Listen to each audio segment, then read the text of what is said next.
पे आज हम लोग बात करने वाले हैं एक ऐसी स्ट्रेटजी की जिससे आप बहुत आसानी से 30 मार्क्स से 75 मार्क्स तक का सफर तय कर सकते हैं। और स्पेशली ये स्ट्रेटजी उन बच्चों के लिए तो बहुत ज्यादा अच्छी है जो अभी थर्ड ईयर में है या फोर्थ ईयर में है, ठीक है, तो उन बच्चों के लिए कुछ ज्यादा ही अच्छी है। तो ये स्ट्रेटजी बताने के लिए मैं सबसे पहले आपसे लोगों से एक क्वेश्चन पूछना चाहता हूँ, बी ऑनेस्ट, सही तरीके से आप बताइएगा कि क्या आपको भी मतलब 10 चैप्टर अगर आप पढ़ रहे हो तो सिर्फ उसमें एक या दो चीजें ही याद है, या 10 कॉन्सेप्ट अगर आप पढ़ते हो तो पूरा पूरा कॉन्सेप्ट आपको याद नहीं रहते हैं, राइट? आपको सिर्फ एक या दो कॉन्सेप्ट ही याद रहते हैं।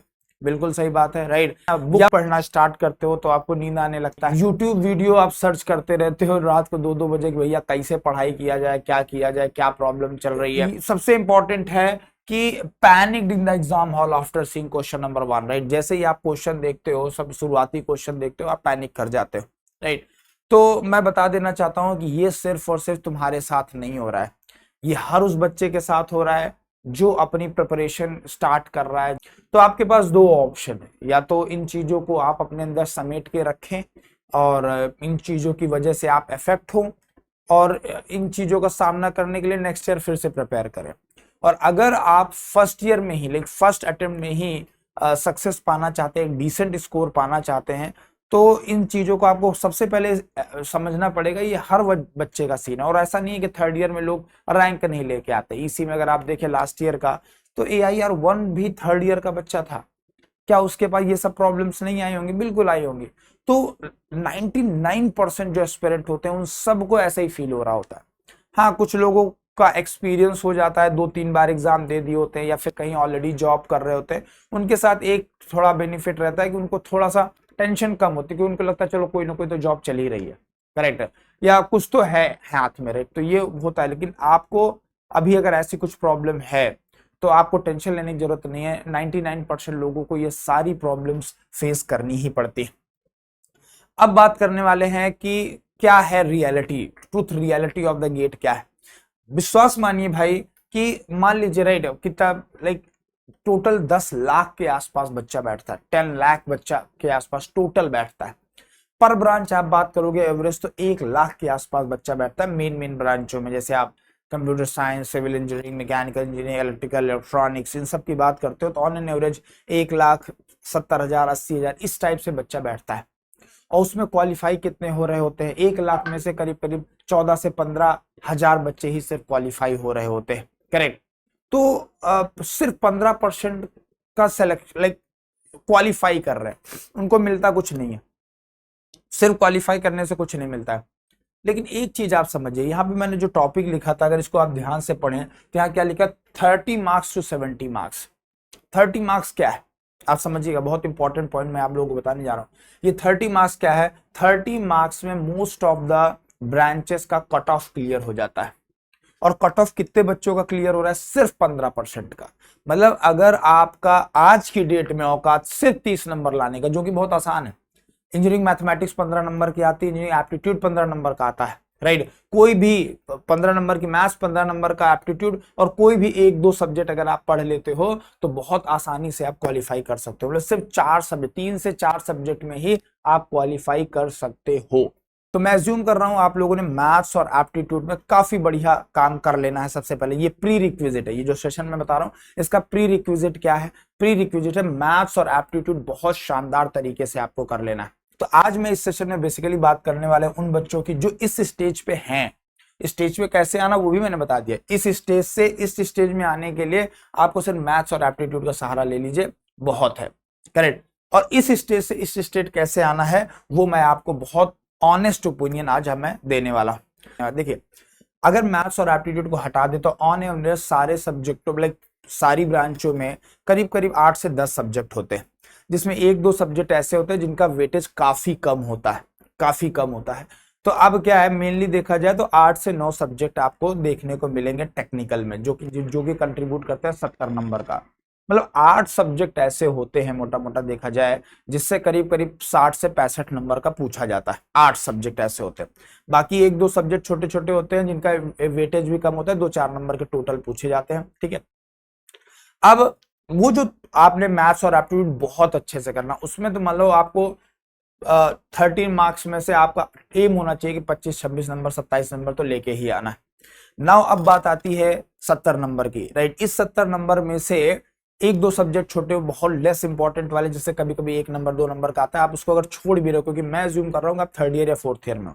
मैंने पहले ही बोला है कि अगर आप ऑलरेडी पास आउट हो तो आप सब कुछ कवर कर सकते हो, फिर तो आपको छोड़ने की कोई जरूरत ही नहीं है। तो मैं अज्यूम कर रहा हूँ कि आपने 65 नंबर का पढ़ा हुआ है, 65 नंबर का 8 सब्जेक्ट है, ठीक है। तो करीब करीब आप अगर देखें तो एक सब्जेक्ट का वेटेज आपको करीब करीब 7 से 8 नंबर का देखने को मिलेगा, राइट। 7 से 8 नंबर को आपको वेटेज देखने को मिलता है, समझ में आ रहा है, राइट। एक पर्टिकुलर सब्जेक्ट का ऑन एन एवरेज, किसी का 5 भी हो सकता है, किसी का 10-12 भी हो सकता है, ठीक है। अब आपको करना क्या है, अब आपको करना क्या है, सबसे पहले कम से कम 2 से 3, 8 में से करीब करीब 2 से 3 सब्जेक्ट, मैं मान लो अगर आपके पास सुफिशिएंट टाइम है तो आप 3 सब्जेक्ट एटलीस्ट मास्टर कर सकते हो। अब मास्टर किसको करना, आप देखिए कि आपका जो ये लिस्ट मैंने बताया 8 सब्जेक्टों के टेक्निकल, इनमें से आपको देखना है कि 3 कौन से ऐसे सब्जेक्ट है जो सबसे ज्यादा वेटेज रखते हैं। कोई भी ब्रांच हो उसमें आपको करीब करीब 3 सब्जेक्ट ऐसे मिल जाएंगे जिनका वेटेज 10 मार्क्स से ज्यादा का है, राइट, 10-12 मार्क्स से ज्यादा का है। तो वहां पे अगर आप देखोगे तो करीब करीब 35 नंबर कवर होगा। 65 में से 35 मार्क्स का कवर हो रहा होगा सिर्फ और सिर्फ 3 सब्जेक्ट से, सिर्फ और सिर्फ 3 सब्जेक्ट से, राइट। बच रहे हैं 5 से 5, मतलब 5 सब्जेक्ट से आएगा 30 नंबर का और 3 सब्जेक्ट से आएगा 35 नंबर का। तो पहले ये 3 सब्जेक्ट में आपको मास्टरी कर लेनी है, मास्टरी, समझ आ रहा है, मास्टरी कर लेनी है मेरे दोस्त। मतलब कैसा भी क्वेश्चन आएगा मैं कर लूंगा, ये पॉसिबल है, राइट। 2 से 3 सब्जेक्ट तो आप पढ़ ही सकते हो ना बाबू, राइट। देन आ जाते हैं नेक्स्ट लेवल पे। अब जो 5 सब्जेक्ट आपके पास बच रहे हैं मेरे दोस्त, राइट, अब उन 5 सब्जेक्ट में से आपको क्या करना है, करीब करीब आप ऐसा मानिए कि उन 5 सब्जेक्ट में से 2 से 3 सब्जेक्ट आपको स्ट्रॉन्ग कर लेने। स्ट्रॉन्ग का मतलब क्या है, आप हो सकता है नॉर्मल क्वेश्चन अगर आएगा ना तो आप सॉल्व कर लोगे, right, normal PYQ type, right, आप कर लोगे। बहुत डिफिकल्ट क्वेश्चन आएगा तो आपसे नहीं होगा, कोई दिक्कत नहीं है। तो जो मास्टर किया है, मैं क्या एज्यूम कर रहा हूं ध्यान समझिएगा। अभी मैं आपको पूरा अगर स्टैटिस्टिक्स यहाँ पे बताता हूँ, राइट, शायद मैं यहाँ लिख पाऊंगा क्या, ट्राई करता हूँ, नहीं मैं लिख नहीं पाऊंगा, ठीक है, क्योंकि वो दूसरी तरह से ओपन है। चलो मैं बता देता हूँ आपको 25 नंबर, चलो मैं एकदम लोएस्ट मान के 25 नंबर आपको मैथ्स और एप्टीट्यूड में मिल रहे हैं, ध्यान समझिएगा। और जो आपने सबसे स्ट्रॉन्ग 3 सब्जेक्ट है, राइट, जो सबसे स्ट्रॉन्ग 3 सब्जेक्ट है, उन 3 सब्जेक्टों में से आपने मतलब एकदम बढ़िया से, जिससे 35 मार्क्स का पूछा जाता है, आप उसमें करीब करीब 30 नंबर के आसपास ले आते हो, करेक्ट। तो 30 ये आ गए, 25 वो आ गए, 40 50 55 नंबर हो गए, 55 नंबर हो गए। चलिए 55 के आसपास आपका मामला यहां से बन जाएगा। अब बच रहे हैं आपके पास 30 और नंबर। अब उस 30 नंबर में देखो क्या, इस 30 नंबर में आपको फिर देखना है किसका वेटेज ज्यादा है, कौन से आपके लिए आसान सब्जेक्ट है। जो 5 बचे हैं उसमें से आपको देखना है कि इजी भी हो और वेटेज भी हो, राइट। इन दोनों में जो भी आपको बेस्ट कॉम्बिनेशन लगे आप 3 सब्जेक्ट उठा लीजिए, उनको स्ट्रॉन्ग करिए। स्ट्रॉन्ग करने का मतलब क्या है कि आपको बहुत टफ क्वेश्चन, एकदम out of the box question आएगा तो नहीं कर पाएंगे, पर मोस्टली कर लेंगे। तो इससे क्या होगा, देखो हर सब्जेक्ट से हर साल हर question out of the box नहीं आता, कुछ 2-4 क्वेश्चन, 1-2 क्वेश्चन ही आते हैं, राइट। तो वो जो 30 नंबर का बच रहा है उसमें से करीब करीब जो आपने 3 सब्जेक्ट चूज किए हैं वो करीब 20 नंबर के, क्योंकि वो हाई वेटेज वाले हैं। उस 20 नंबर में आपको करीब करीब मैं मानता हूं 15 नंबर के आसपास मिल जाएगा। तो 55 हो गया था, 60 हो गया, 10 70, करेक्ट 70। अब वो 10 नंबर जो बच रहे हैं और जो छोटे छोटे सब्जेक्ट बचे थे शुरुआत में, जो 10 नंबर का सब्जेक्ट बचा और छोटे छोटे सब्जेक्ट बच रहे हैं, उनको आपको क्या करना, उनको बस आपको प्रॉपर तरीके से बस पीवाईक्यू लेवल पे कर लेना है, पीवाईक्यू लेवल पे कर लेना है। अगर आपको लाइक कई बार ऐसा होता है ना कि आप जैसे 4 ऑप्शन दिया हुआ है, आपको लगता है नहीं ये 2 ऑप्शन तो पक्का गलत है, इन दोनों में से कोई आंसर होगा, तो आप गेस भी कर सकते हो। उस तरीके से अगर आप करने जाते हो तो करीब 3-4 नंबर 5 नंबर वहां से भी आपको मिलने के पूरे पूरे चांसेस होते हैं। इस तरीके से अगर आप स्ट्रेटजी प्लान करते हो तो सबसे मिनिमम एफर्ट में, राइट, सबसे मिनिमम एफर्ट पे आप बेस्ट पॉसिबल रैंक ला सकते हो, ठीक है। तो मैं ये बोलना चाह रहा हूं इस पर्टिकुलर सेशन के माध्यम से, इस पर्टिकुलर माध्यम से मैं सिर्फ इतना बोलना चाह रहा हूं कि आप अपने सिलेबस को प्रॉपरली तरीके से देखो, उनका वेटेज एनालाइज करो। हर सब्जेक्ट को इक्वल टाइम देने की जरूरत नहीं है, इक्वल वेटेज देने की जरूरत नहीं है, इक्वल एफर्ट देने की जरूरत नहीं है, इक्वल प्रैक्टिस का पार्ट बनाने की जरूरत नहीं है। आपको समझना पड़ेगा कि कौन सा सब्जेक्ट, कौन से टॉपिक्स हमारे लिए ज्यादा इंपॉर्टेंट है, राइट। उनका रिवीजन आपको ज्यादा अच्छे से करना है और उनकी प्रैक्टिस भी ज्यादा अच्छे से करना है। और एक चीज समझिएगा, कई बच्चे ऐसा करते हैं कि सब जो पढ़ना चालू करते हैं ना, तो वो सिर्फ एक सब्जेक्ट पढ़ेंगे, दूसरा पढ़ेंगे, तीसरा पढ़ेंगे, चौथा पढ़ेंगे, पहला तो भूल चुके हो ना, राइट। तो आपको रिवीजन साइमल्टेनियसली करते रहना। जब आप दूसरा सब्जेक्ट पढ़ रहे होते हो तो पहले का रिवीजन, जब आप तीसरा पढ़ रहे होते हो तो दूसरे का रिवीजन, फिर जब चौथा पढ़ रहे होते हो तो फिर पहले का रिवीजन, फिर दूसरे का रिवीजन, ऐसे लाइक आपको अपने हिसाब से प्लानिंग करते करते आपको सारे सब्जेक्ट का रिवीजन भी आपके साथ में करते रहना है।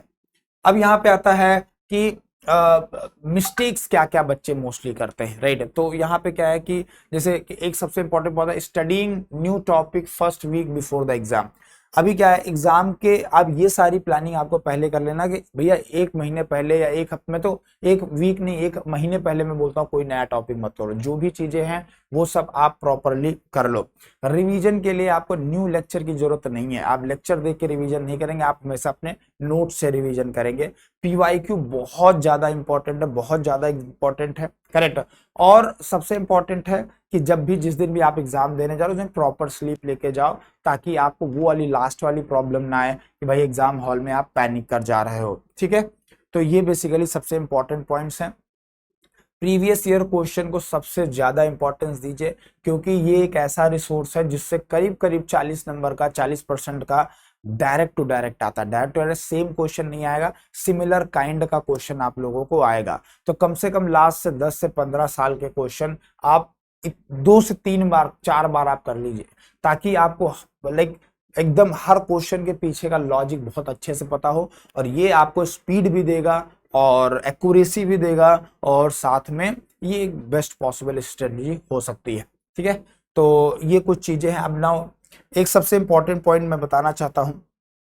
कलाम साहब ने बोला था, success is not about how much you study but how smart you are, what you have studied, right? very much important point।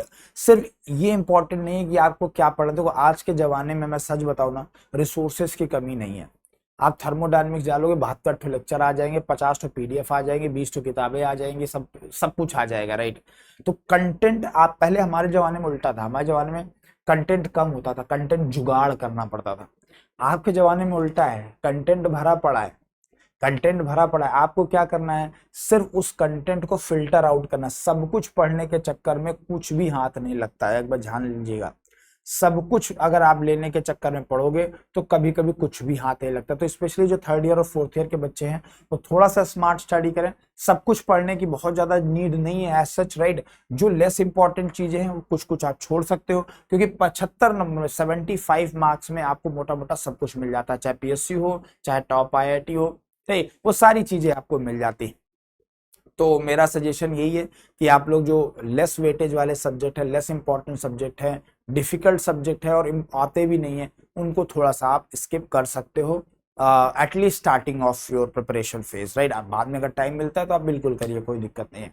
बाकी ये मेरा टेलीग्राम चैनल है शिवम सर फिजिक्स वाला, इस पे आप आपका अगर कोई भी डाउट स्टिल रह जाता है तो ये आप बिल्कुल पूछ सकते हैं। अगर मैकेनिकल से बिलोंग करते हैं तो आपको ज्वाइन कर लेना चाहिए। इसमें बहुत सारे इंफॉर्मेशन, बहुत सारे लाइक पीडीएफ्स, बहुत सारे अच्छे क्वेश्चंस मैं प्रोवाइड करता रहता हूँ, तो वो आपको हेल्प मिलेगी। बाकी मैकेनिकल की जो इंपॉर्टेंट अपडेट्स है वो आपको इस चैनल में मिल जाएंगी। गेट वाला का जो अपडेट है वो यहाँ पे मिल जाएगा। बाकी किसी ब्रांच से आप बिलोंग करते हो तो आपके ब्रांच के रिस्पेक्ट में ये सारे स्कैनर्स लगे हुए हैं, आप ये चैनल्स को ज्वाइन कर सकते हैं, ठीक है।